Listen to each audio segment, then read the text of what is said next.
esto que quiere hacer Donald Trump va a ser un suspiro en la historia de ese país.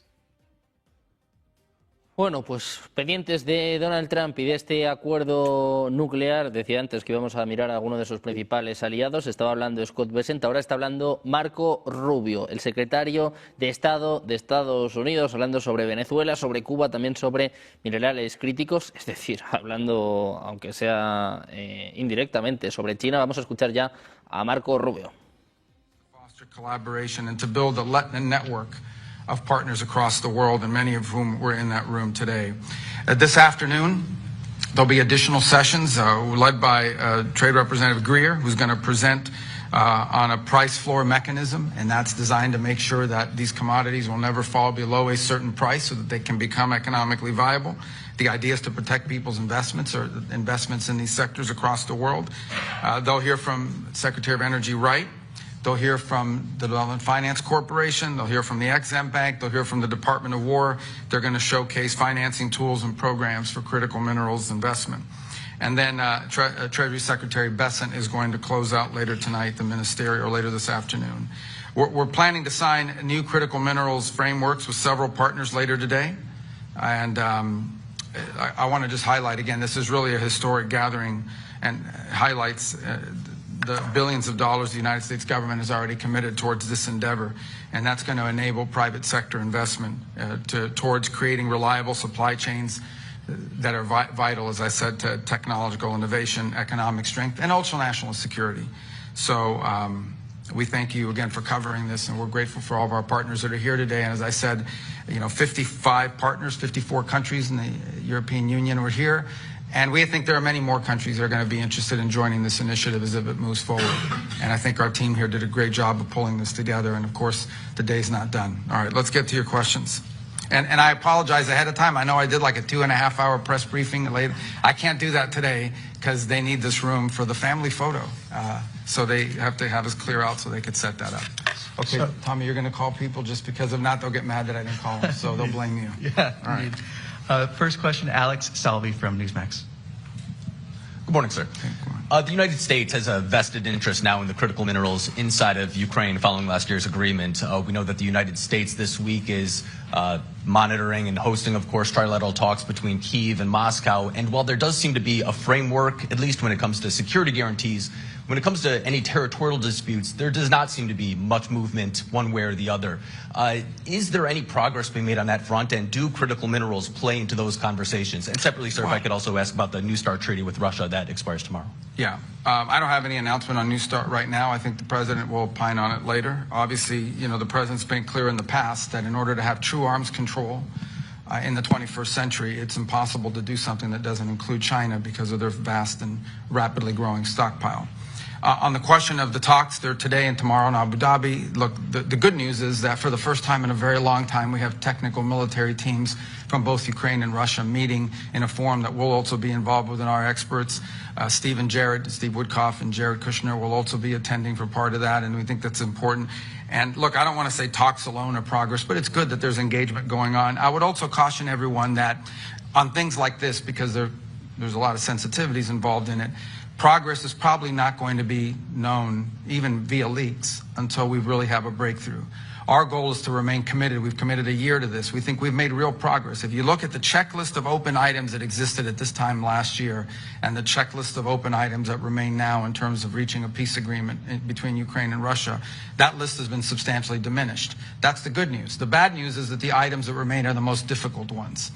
And meanwhile, the war continues. So all I can say in that regard is that we are investing at a very high level, a substantial amount of time and energy to this endeavor. We are going to continue to do everything we can to see if there's a breakthrough. And one of the things to understand about ending armed conflicts is oftentimes it looks totally hopeless until you have this breakthrough that sometimes is unforeseen. That was certainly the experience with Gaza, where a lot of people thought that was a hopeless situation, but we kept pushing and pushing, and then circumstances aligned and made it possible. And obviously, that's what we're going to endeavor to do here as well. As far as critical minerals are concerned, look, that's a part of economic prosperity for Ukraine and its future. This war will end at some point, and when it does, Ukraine needs to be able to harness all of the resources of their country to be able to rebuild it. Ukraine has tremendous economic potential. It is a country that could probably double its GDP in the next decade with the right economic moves, and we certainly think that is a part of an enduring peace. And so a lot of work and thinking has gone into that ahead of time, and so that hopefully it will be able to be actioned on as soon as the war comes to a conclusion. Our next question will be from Julio Iriart from La Nación. Good morning, Secretary. Specifically, what role can Argentina play in this agreement on critical minerals? And also I would like to ask if U.S. is in talks with Argentina for sending their immigrants deported from third countries. Thank you so much. Yeah, on the second point, I would say, look, we have conversations about countries willing to accept third-party nationals, but we don't have any deal or anything lined up. I know it's been the subject of media leaks, and sometimes those are with malicious intent, but certainly Argentina is a great partner across the board, and at the end of the day, we have tremendous faith, confidence in our relationship with President Milei and his team, and he will always act in the best interest of the people of Argentina, in the national interest of his country, and so we appreciate that. And on the first point, Argentina is not just has the capability from a natural resources standpoint to be a key partner in critical minerals for the world, not just for the United States, for the world in a way that's good for Argentina. It also has expertise in processing, and which I think is also going to be critically important. So both because of geology, meaning their geographic location, and their expertise, they've already taken tremendous steps, and they were one of our featured speakers in session one. And Foreign Minister Quirno was there because of Argentina's one of the global leaders in this regard.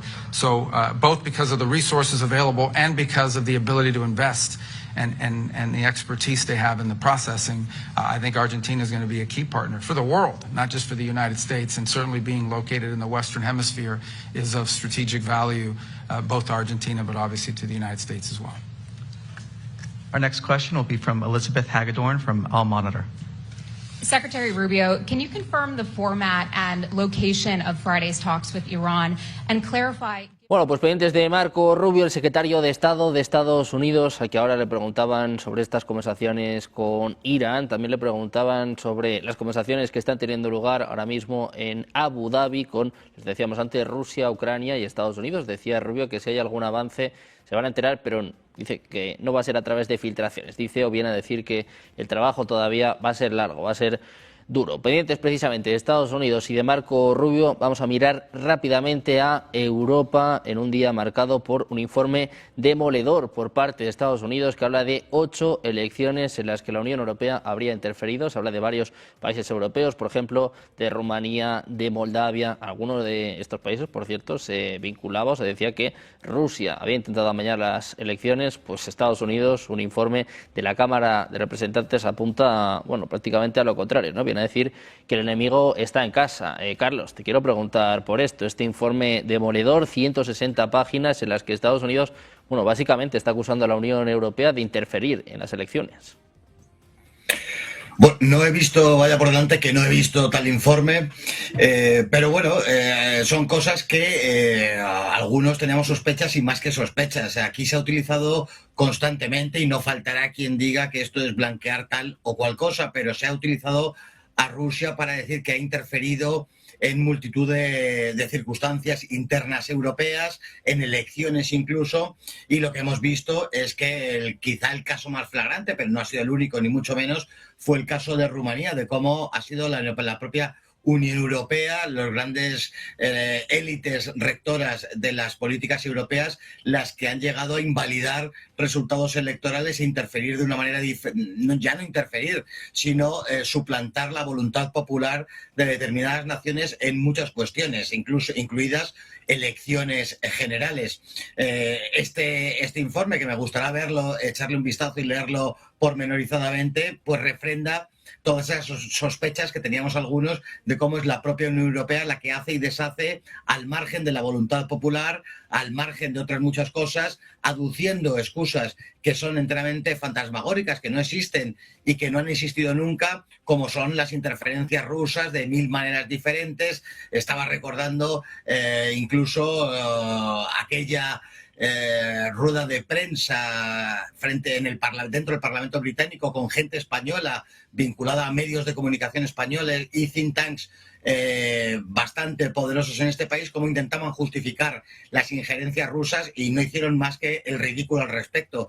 Es la propia Unión Europea la que pone palos en las ruedas de muchísimos países, de todos aquellos, al fin y al cabo, que no comulgan o no siguen el predicamento de la propia Unión Europea. Este informe refrenda todo eso. Bueno, pues enseguida vamos a ahondar en las 8 elecciones que habrían sido amañadas, en las que la Unión Europea habría interferido en nada, en los últimos 2 años, pero antes vamos a mirar a últimas horas, vamos a mirar a un nuevo mensaje de Donald Trump. Les contábamos esta conversación con Xi Jinping, les decíamos, bueno, pues que hoy era un día clave, les decíamos que estábamos en esta cuenta atrás para el tratado New START.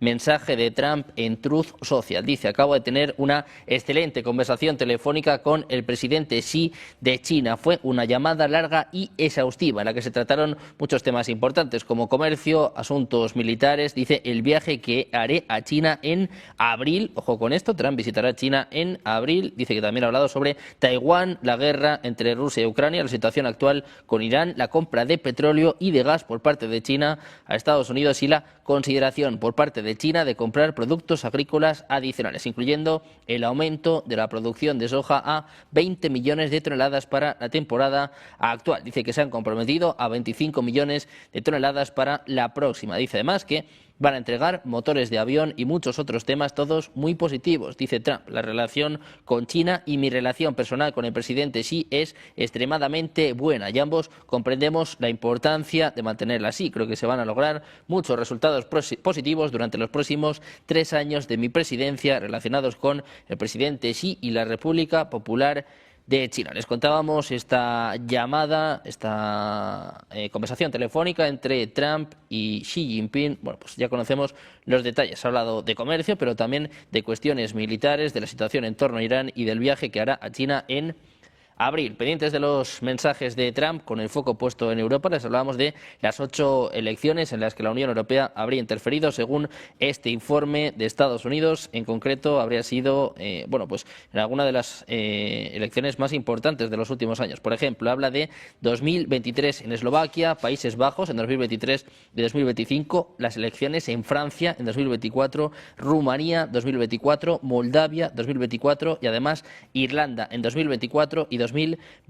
El Comité Judicial de la Cámara de Representantes es la entidad que llevaba a cabo este informe de 160 páginas afirmando que la Unión Europea habría interferido en al menos 8 procesos electorales. Olga, te quiero preguntar por esto porque es un informe, demoledor. Efectivamente, lo que sí que tenemos que tener en cuenta es que es un informe político, como bien decías, del Comité Judicial de la Cámara de Representantes, donde la mayoría es republicana, y lo que hace mucho hincapié es en ciertos reglamentos o normativas europeas, en concreto en el Digital Service Act, en el que condena cómo la Comisión, el Gobierno de la Unión Europea y los Estados miembros, pues lo que intentan, por así decirlo, es tener el control en la moderación de contenidos en redes sociales, sobre todo de cara a las elecciones o próximas elecciones dentro de la Unión Europea, para evitar lo que ellos llaman desinformación, ¿no? Y aquí el informe es demoledor contra la Unión Europea porque dice que precisamente se da censura debido a que, tratas de controlar, por así decirlo, que las plataformas puedan tener un control sobre la desinformación. Aquí me parece muy importante señalar 2 cosas. Y es, en primer lugar, que es un debate que tenemos que tener dentro de Europa y dentro del sistema internacional, es entender qué es desinformación. Porque si desinformación es una información distinta a la oficial, a lo mejor no tiene por qué ser desinformación, sino simplemente es que prefieren que se desconozca esa información. Y esto me parece muy importante, el poder centrar el tiro en lo que es desinformación. En segundo lugar, tenemos que tener en cuenta de que efectivamente, como dice este informe, esto pasa en los 3 últimos años de la Unión Europea, porque dentro de la Unión Europea estamos viviendo una crisis democrática, una crisis de populismo, de ultraderecha, como dice el propio Gobierno de la Unión Europea, a consecuencia de que el Gobierno de la Unión Europea ha dejado de lado a los ciudadanos europeos, a consecuencia de que cambiaron las prioridades y el ciudadano europeo pasó de ser la prioridad de Europa a convertirse en, más que nada, un personaje secundario en el que no se legisla por y para ellos. Esto no es nuevo y tenemos que tener en cuenta además que el excomisario Breton, que tuvo un choque, que tuvo un choque brutal con la presidenta de la Comisión Europea, Ursula von der Leyen, ya reconoció cómo se intenta tener ese control y esa moderación en las redes sociales para tratar, en ese sentido, de evitar esa que llamamos desinformación, que para mí me parece muy relevante entender o definir qué es desinformación o no en función de qué gobierno lo requiere y lo utiliza. Al margen de todo esto, la Unión Europea, debido a olvidarse del ciudadano y poner el foco en otros reglamentos, recursos o normativas como que están muy lejos de la problemática del día ciudadano, se ha encontrado con un auge muy alto del populismo, efectivamente, en el que piden que el ciudadano sea el centro. Y entonces lo que yo creo es que ahora mismo el gobierno de la Comisión Europea y en general las instituciones de la Unión Europea no saben cómo frenar ese auge, no saben, por lo menos con el rumbo que marca ahora mismo la Comisión Europea y su presidenta Ursula von der Leyen, que bajo mi punto de vista es un rumbo absolutamente obsoleto y erróneo, en el que además concentra en su persona toda la capacidad y poder, es un rumbo que no va ligado al ciudadano. Y entonces lo que nos encontramos es que efectivamente la Unión Europea está perdiendo a sus candidatos proeuropeos en muchos países dentro de la Unión Europea y fuera. Por ejemplo, tenemos el caso de las elecciones en Moldavia. En Moldavia es un caso muy curioso de analizar porque todo el votante que vive en Moldavia no vota al candidato proeuropeo. Sin embargo, todos los ciudadanos moldavos que viven dentro de la Unión Europea, es decir, que votan por voto por correo, sí apoyan al candidato europeo. Entonces aquí tenemos un conflicto, una fractura dentro de un mismo país y dentro de una población que es muy difícil de solucionar, que la Unión Europea ha pasado de tener una capacidad democratizadora para los países vecinos, una capacidad de atracción en valores y derechos para los países vecinos, que era el faro donde todos los países querían incluirse dentro de la Unión Europea, a tener un rechazo por parte de estos países. Y lo estamos viendo en la evolución del voto, donde los candidatos proeuropeos han perdido muchas mayorías que tenían y han ganado simplemente por un 2 o un 3%. Y lo que hace la Unión Europea ahora mismo es tratar, pues efectivamente, de reducir la moderación de los mensajes en redes sociales a través de diferentes reglamentos, de reducir el contenido, principalmente acusando de desinformación y sobre todo de cara a unas elecciones. Pero tenemos que ser conscientes de que, como decía antes, el propio comisario Breton defendía este tipo de normativas, porque efectivamente surgieron cuando la crisis del COVID, la crisis mundial, y unas normativas que se iniciaron seguramente con un buen fin para evitar el desconocimiento y la desinformación. Lo que ocurre es que nos sirve para poner barreras a la libertad individual y, por lo tanto, para finalmente terminar o reducir esa libertad y esa información que parece que, si no es la oficial por parte del gobierno de la Comisión, se debe considerar como desinformación. Bueno, pues nosotros vamos a seguir informando, mal que pese a algunos. Se decía, ¿no? Les estábamos contando los mensajes de Trump en Truth Social, vamos a contar también la otra parte. Vamos a contar lo que están diciendo los medios chinos, que Xi Jinping ha trasladado a Donald Trump. Decía, sí, estamos dispuestos a hacer más cosas buenas y grandes para las relaciones entre Estados Unidos y China. Dice además, debemos gestionar adecuadamente las diferencias. El tema de Taiwán es lo que están apuntando medios estatales chinos. Dice Xi a Trump, el tema de Taiwán es lo más importante para las relaciones entre China y Estados Unidos. Dice además que Estados Unidos debe manejar con cuidado el tema de la venta de armas a Taiwán. Importante este mensaje de Xi Jinping advirtiendo directamente a Trump sobre Taiwán. Es sin duda uno de los temas geopolíticos de este año, lo que pueda pasar en los próximos meses. Cristian, nosotros estábamos hablando de Europa y de este informe demoledor, ¿no? Se ha acusado muchas veces a Rusia de supuestamente haber interferido en las elecciones de Rumanía, de Moldavia. Hemos escuchado muchísimos mensajes en este sentido y Estados Unidos, el que era hasta hace poco al menos el principal aliado de Europa, ahora está diciendo todo lo contrario, ¿no? Que es la propia Unión Europea la que ha intentado de alguna forma medrar o amañar las elecciones. A ver, yo creo que la mayoría de los líderes globalistas europeos y esas élites políticas se mostraron desde todo momento, e incluso desde la primera presidencia de Trump, como enemigos abiertos del republicano. Entonces yo creo que en este sentido no hace más que pasar a la ofensiva más abierta. Y digo más abierta porque esto ya es el tortazo de crema a la cara de Europa. Una Europa totalmente hipócrita que se ponía esos hábitos, ¿no? de la democrática Europa, de la defensora de los derechos humanos, de las libertades, y realmente hoy se ha transformado en un mundo orwelliano, ¿no? Yo creo que Orwell, cuando escribió su libro con ese mundo tan represivo, ¿no? 1984, en realidad estaba describiendo en lo que se iba a transformar Europa hoy, ¿no? Estas élites políticas que, como dijo Olga, cada vez están más alejadas de los intereses de sus pueblos y más por la labor de defender a las grandes corporaciones y los intereses del globalismo. Y ahora se les cae la careta, o sería como el caso de Dorian Gray, ¿no? Ahora se está viendo la verdadera cara de esta Europa decrépita y decadente, ¿no? Estas élites corruptas. Y quiero agregar algo que decía muy interesante, lo de Moldavia, que refería Olga, y quiero agregar un dato, no solo eso, sino que a la diáspora moldava en Rusia, que es muy numerosa, prácticamente se le impide el derecho al voto. Las últimas elecciones, creo que si no me equivoco, se mandaron algo así como 10.000 papeletas para una población que se calcula en 1 millón de moldavos que hay en Rusia y un solo lugar de votación. Entonces me parece que realmente la violación a la democracia es más que flagrante.